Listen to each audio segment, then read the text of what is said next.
And not just the men, but the women. And the children, too. Oh, I don't want a donut. I hope you don't suck too much. Running, shooting, and moving. Today we're at the Burial Mound in Oklahoma for a tactical biathlon team event. And what makes these events so much different than other shooting sports is that you don't know the course of fire beforehand. You don't get to walk through it. You don't get to scope out all the targets. You get to be introduced to the course of fire and then immediately shoot it. And in this instance, it's with a friend. And so I'm going to go through some of the mistakes that cost us time, optics, triggers, suppressed versus unsuppressed, rifles, ammunition, and the tactics behind this growing sport. And before I get going, I need to preemptively say that the equipment for this is not the same that you would use at a USPSA or a standard 2-gun match. The equipment that you use needs to be able to go through the mud and sand and get banged around and be able to still be able to provide first round impacts and do it fast.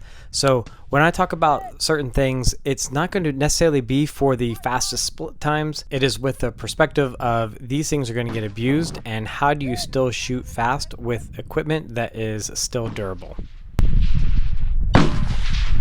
Hit! Hit! Hit! Hit leg! Hit! Hit!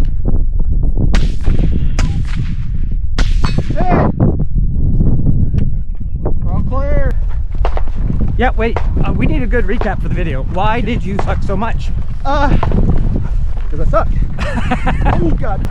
I wish I would have just picked one of the 3 targets and been ready for it.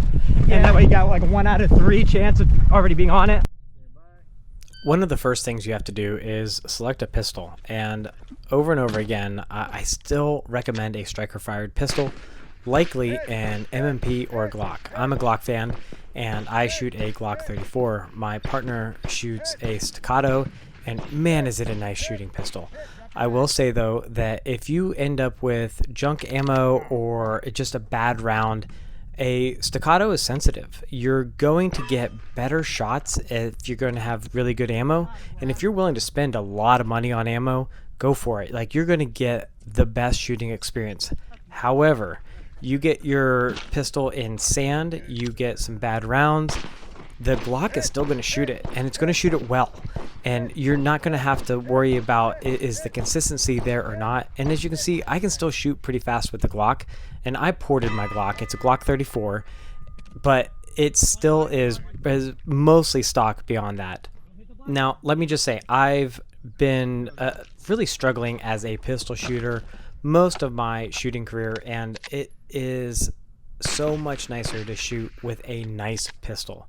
I'm not trying to blow smoke that it is, you know, every pistol is just the same and you can do just as good with a Glock as you can with a Staccato. No, absolutely not.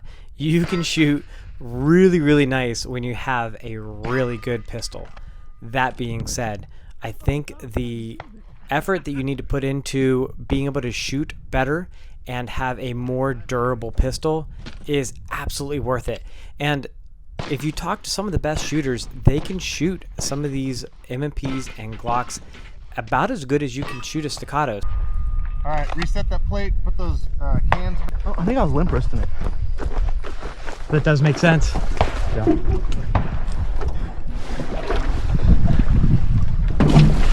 Oh shit! I'm in the water. Time doesn't stop in between switching shooters. Oh. So it's just 1 hit or 2 hits? 2 hits. Bye-bye. Impact. Aim shoulders.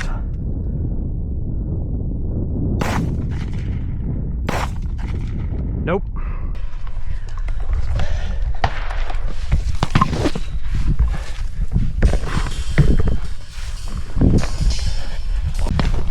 All right, Bob, let's recap. Why'd you suck so bad?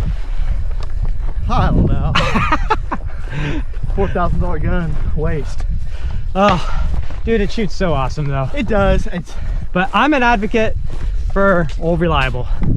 Yeah. Glock and M&Ps right now I think are kings. Yeah, I think M&P is king right now. I normally have no issues with it, man. I mean, that's the only ammo I shoot is the Boaz 150 grain. or 160, sorry. I love it, it's phenomenal. That's literally the first time I've ever had issues with this. I've been shooting for like 6 months now. Huh, never once been practicing, no issues until now. Yeah, I don't get the chassis PCC thing at all. It's cool for a Flux Raider. I've owned one. They are cool. Cool, but useful? No. Now, if you're working downtown, like big city area, it's cool throwing a backpack, no one knows. It can get you out of a building if you need to, but... Yeah, but a pistol can do the exact same thing. True. See, look at this. They look cool. They look real cool. Pretty cool, huh? Yeah. You recording this? Yeah. That's cool. We should have... Stand by. Ready? Ready? 3, 2, 1. Miss on right. A mistake that my partner made, and it impacted us all day, was that he didn't have capped turrets. One of the things you absolutely need to have in a run and gun scenario is turrets that can be capped, because you're going to bang your scope against things. You're going to run it against rocks, drop it on the ground. It's going to get rubbed against, and it's not a hunting rifle. This thing is supposed to be in a tactical situation. Without any exclusions, you need to have capped turrets, and you need to have dialed in scope before you ever start. There's a lot of new people, and I'm surprised at how many people come to these things and they haven't tested what their impacts are at 200, 300, 400, 500 yards. They did a 50 yard or 100 yard zero, and they showed up for these events. I am not a believer in that your equipment has to be perfect before you show up, but you have to try it at least 200, 300, 400 yards before you show up to these events, because your accuracy will not be good enough to be able to have a really good time. You're just going to end up with a lot of misses. Yeah, I don't trust this thing at all. Ooh, yeah.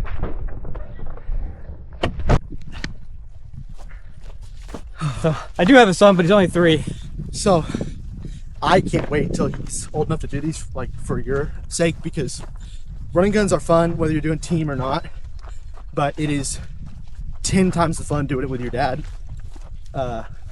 I mean, some of, like, genuinely the best memories I have with my dad out here is obviously running together, whether it was a solo event that we ran together or a team event, you know, making fun of each other. I mean, it's unbeatable, especially fortunate enough to have my dad plus my uncle really close with, and my cousin as well. So it's a good family venue for us. You know, we get to all do it, and sometimes we all run together, and it makes it even more fun, make fun of each other, and at the end of the day, it's sit down and hang out and drink some Coca-Cola or whatever and chill. It's so worth it. Every time I see a father-son or a father-daughter or husband-wife, it gets me pumped to, one day get my kids involved.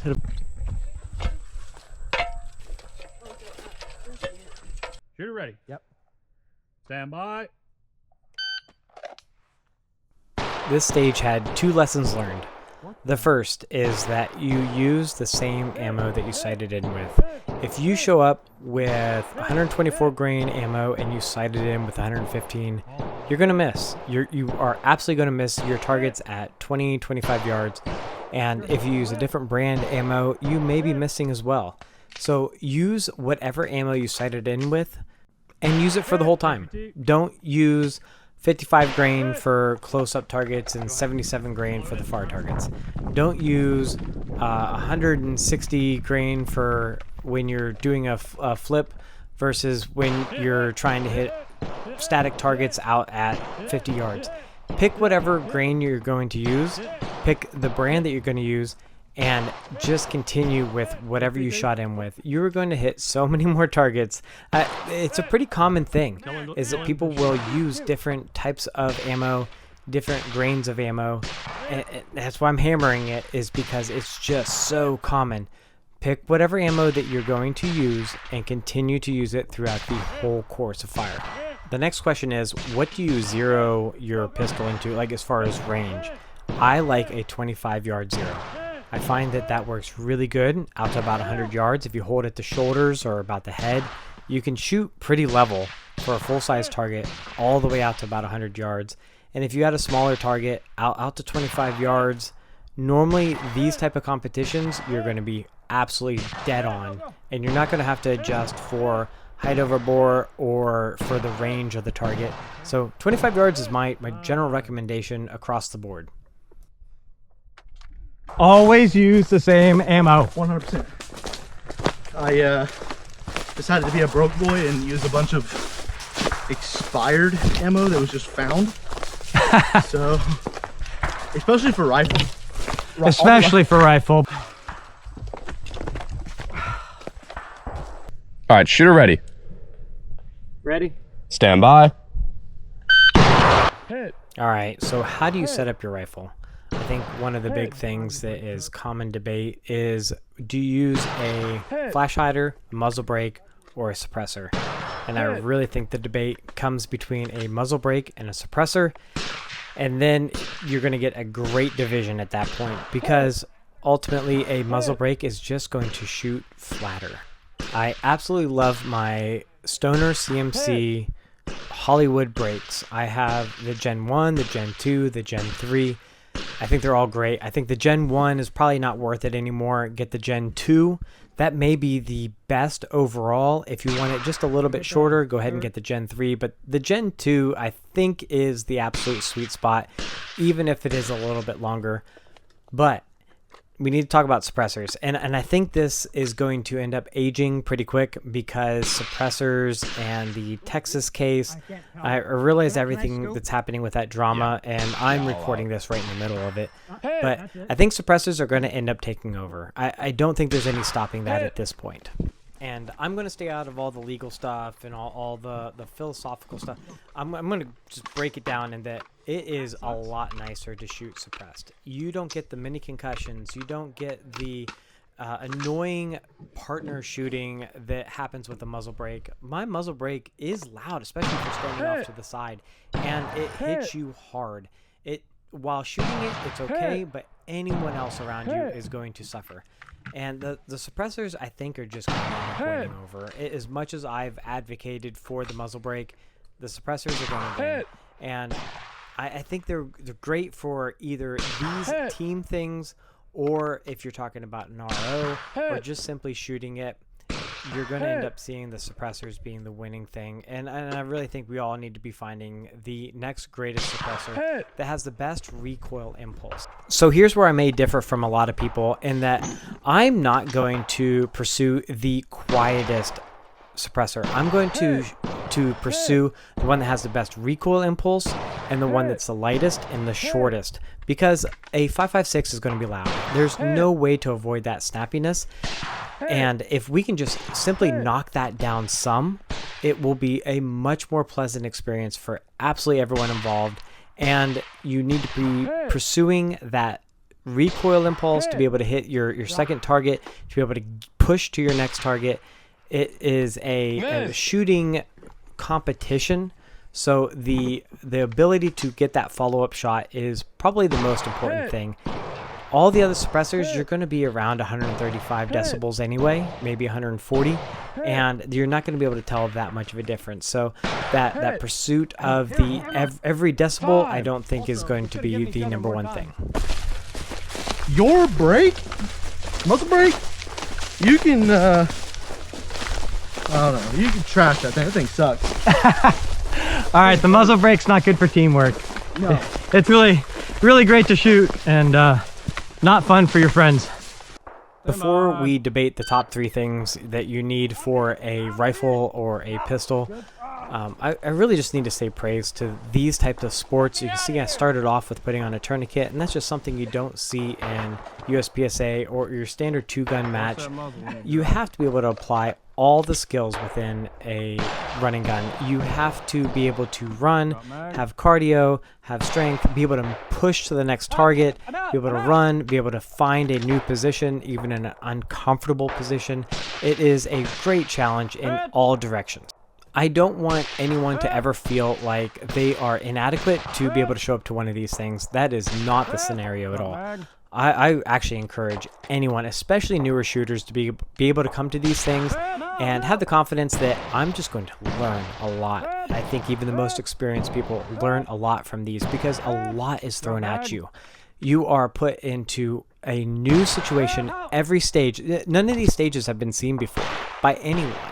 And so as you're shooting these new situations that you've never seen before, sometimes with a friend, sometimes solo, you end up learning so much. And the pursuit of the perfect equipment or the being the best shooter, that comes. It will absolutely come in time. You will learn very quickly what is good, what is bad, and what works for you. So please just show up to these things and give it a shot. It is absolutely worth it to become a better shooter. Suppressed or unsuppressed? What should you run? Suppressed. I kind of like it, but this brake is just too darn good. I mean, obviously LPVOs for the win and MPVOs. All right, we were talking earlier, but not on camera. What's your dream LPVO? If money was not an option or not a hindrance.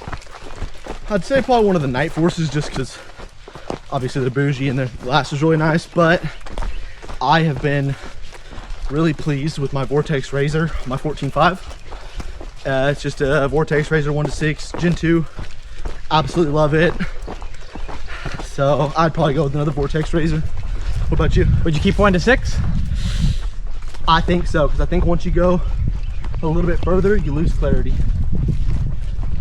Now, if I had to do an MPVO, dream MPVO would be probably the Leupold, like Luke's got that. I think it's a Mark 5. Yeah. Those are unbeatable, but I just don't like the reticle. I'm with you there. I don't like the reticle. So dream scope for me is that primary arms 1.5 to 12. Yeah. Man, I think for anyone getting into the running gun community or starting your first event, doing your first event, primary arms optics, unbeatable. Yeah, even they're cheap, like 1-6. Quality wise, even their fixed 3-power prism. I bought one for Aaron, and he's been using that on his little 10.5. It's light. I used it for a little while. He loves it. Yeah, it's phenomenal. I think he ran Twilight with it and loves it. Yeah, so anyone starting out, definitely primary arms for optics if you don't want to spend big bucks. I'd say, I mean, what do you think are the most important parts of a rifle for a running gun? Because I think there's only 3 things. Your bolt,